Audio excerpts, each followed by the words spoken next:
Relocations.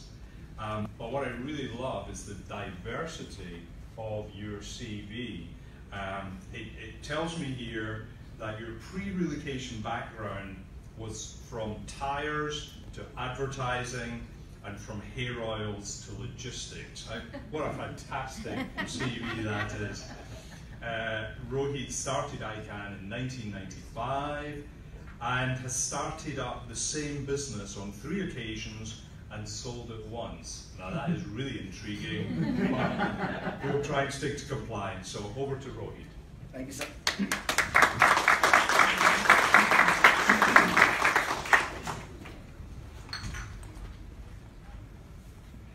Okay.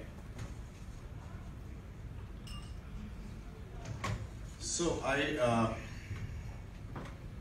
don't have a presentation. In fact, I just have 3 slides out there. So I'm not going to be moving around. But I still speak for 15.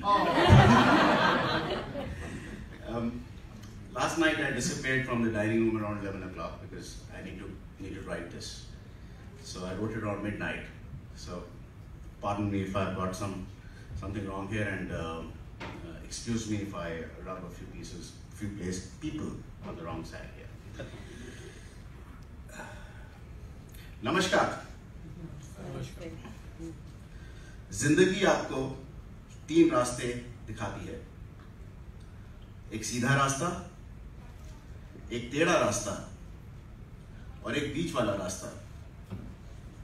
आप क्या चुनते हैं? Good afternoon, ladies and gentlemen. Life usually throws 3 paths to you: the straight path, the crooked path, and the middle path. I call the middle path the morally flexible path. But I dedicate the next few minutes to those industry captains, many of you are here, who would go down with the ship rather than bend. This is an honor to all those who ignore the devil who sits on their shoulder, telling them to do things in a different way and moving on in the right path. A few days back at the ERC in Bangalore, I was asked to conduct a round table. And I chose this topic because this topic was coming up at the EURA.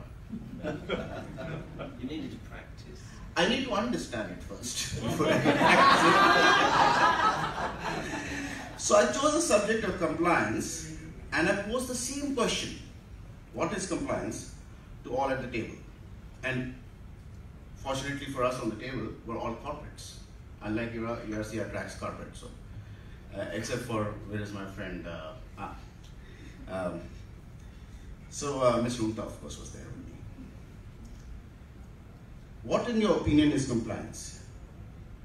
See, I have been part of this industry for 20 years, and I started to hear the term compliance only about 3-4 years back. It's a fact. I heard obeyance, I heard obey, but never compliance. Thanks for GDPR, that compliance now became a buzzword, and it has evolved in the last 4 years to a point where we have a strategy consultant talking about it. So corporate mobility folks thought compliance was immigration and taxation. They thought that getting immigration and taxation right was compliance. They're probably right too. But if you attended Gordon's workshop yesterday, you would realize there's so much more to that than just immigration, getting immigration right and compliance right.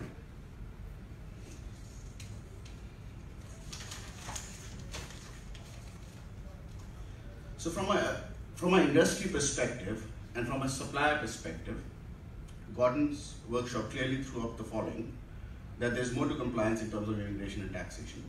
There's legal, there's data protection, there's anti-bribery, there's anti-corruption. There were policies that you needed to have in place. Contracts had to be vetted and ensured to be correct. The contents had to be reviewed. Insurances had to be in place, business insurances.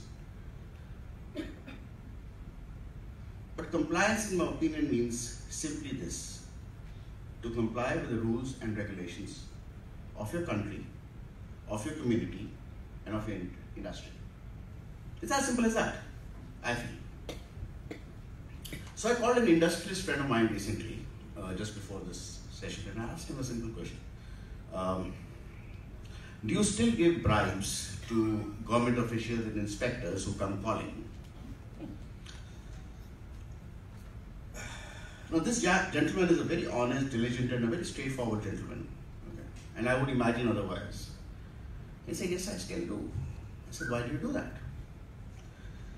He said, you see, my industry, and it's manufacturing, has so many stringent compliance requirements that there is no way I can meet each one of them. So if the inspector comes calling, which he does regularly, I need to pay him something to make him see the other way.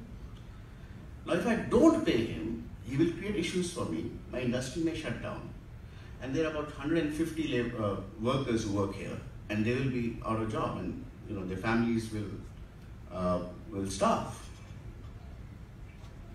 So I leave it for all of you to judge him. Would you define him as morally wrong, morally strong, or morally flexible? I mean, he stood up for his workers. He saved his industry. I have another example, and this Vinod was part of that. We were conducting a program to source birth certificates for this one individual who was bound for an international assignment. So we made an application, the paperwork was fine, went to the officer, and the officer said, oh, that is okay. But you know what? I need one more documentary proof, evidence that you were born at the address you say you were born on. So this man is about 57. So I would put his date of birth at 1963, probably, okay? He said, get me a document that your father may have received from any government officer at that address in 1962. Now, that's the requirement you must comply with, right? Obviously, you can't comply with it. It would be a miracle if you found a document which we could. So this man, he worked for a multinational, he tapped our consultant on the shoulder and said, listen, can't you see he's asking for a bribe? Pay him! Obviously my consultant can't, or couldn't, or shouldn't, and wouldn't. So he comes back and tells us that this is what happened. Fortunately, the need for a birth certificate went away, and the predicament that we were possibly going to be in was removed. So I shared this example at the ERC in Bangalore, and my friend Preeti immediately piped in and said, you know what I would do? I would go to his boss and I'll complain.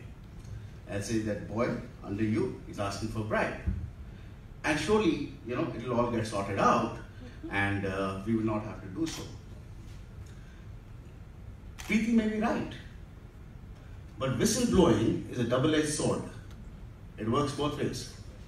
So she may never have actually got that birth certificate, also possibly.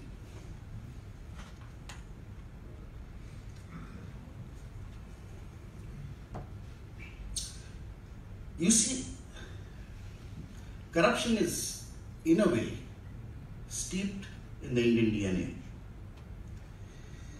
and has been for some centuries now.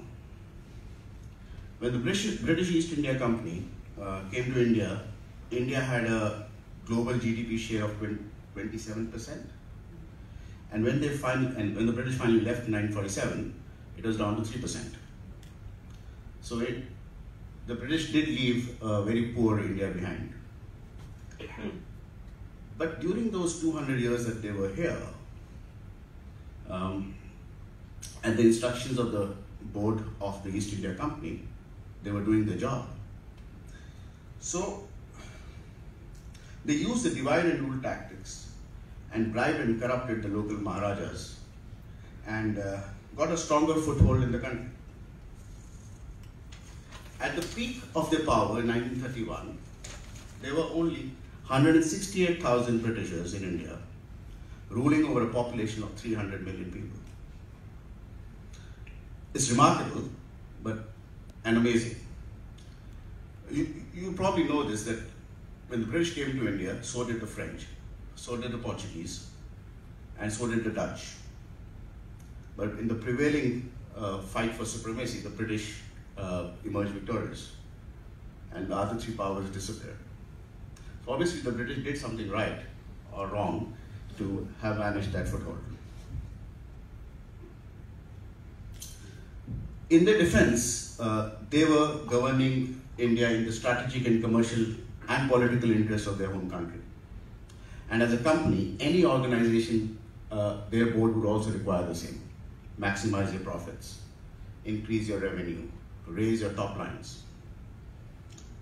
While the expats were paid top dollars for their seemingly hardship posting in India, they ruled and governed in a freewheeling, corrupt and extractive fashion, and because that was the need of the hour. It was of course not always about pillage and plunder. Not every British officer was rapacious as Clive, contemptuous as Macaulay, arrogant as Curzon, cruel as Dyer, or racist as Churchill. There were good men as well. There were men who devoted their lives to serve India and the Indians. Their names are immortalized in towns like Abbottabad, Lyallpur, Coxtown, Cox Bazar, Corbett Park, Cotton Hill. It is hence clear that every rule has an exception, and stereotyping can be dangerous. In September 2018, the Supreme Court came up with three very interesting decisions. We talked about one today a couple of times. They removed the requirement of quoting of the unique ID number of the Aadhaar with day-to-day sustenance. So earlier the government wanted the UID to be linked to your telephone, your bank account and the works. And they gave instructions to the government of India to come up with a strong data protection and privacy law. So when yesterday Gordon talked about it, he said that India is going to have one very soon. So that's where the genesis of that need has been. When will they have it? We don't know, but it's going to come. In the same month, the Supreme Court struck down some parts of Section 377. It was a draconian colonial era law. It now allows consenting adults of the same sex to have intercourse. Previously, you could be imprisoned for it. So if my friends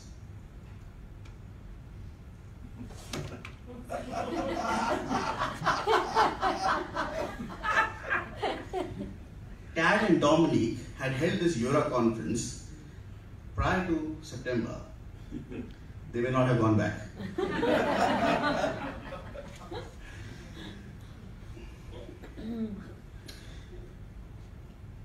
But in those 70 years of independence, or post-independence, and the existence of 377 prior to independence, how many arrests were there? It's a criminal law. You can do Google, but I think maybe one, two, probably none. Similarly, again in the same month, the Supreme Court completely deleted another British era law, adultery. The law said that a man could not sleep with the other man's wife without the other man's permission. And if he so did, then he would be imprisoned. But if the other man agreed, then that was fine. Now with that law gone, I think we are in for happier times.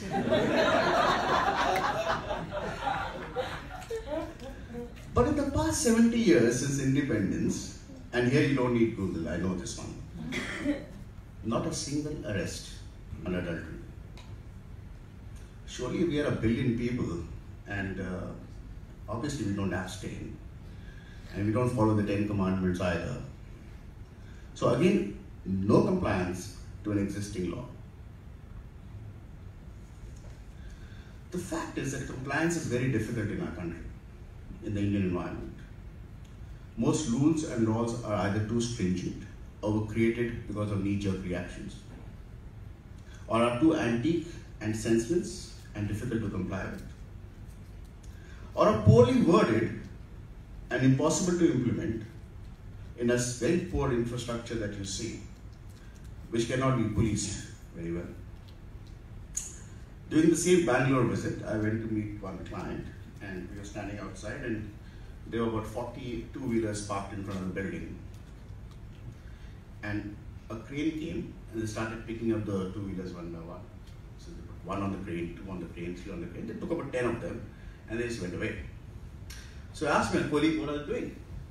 He said, sir, they were illegally parked here, so they've been towed away. I said, what will he now do, or the owner will do? He said, sir, he'll come here, he'll find his bike missing, so he'll go to the police station to complain that his bike has been stolen, and there they will inform him that bike is there, and you have to pay some money to take the bike. Now we have the same problem outside the hotel. There is no parking, right? But try getting out of the hotel during the day when the tourists are visiting the fort. It's quite difficult.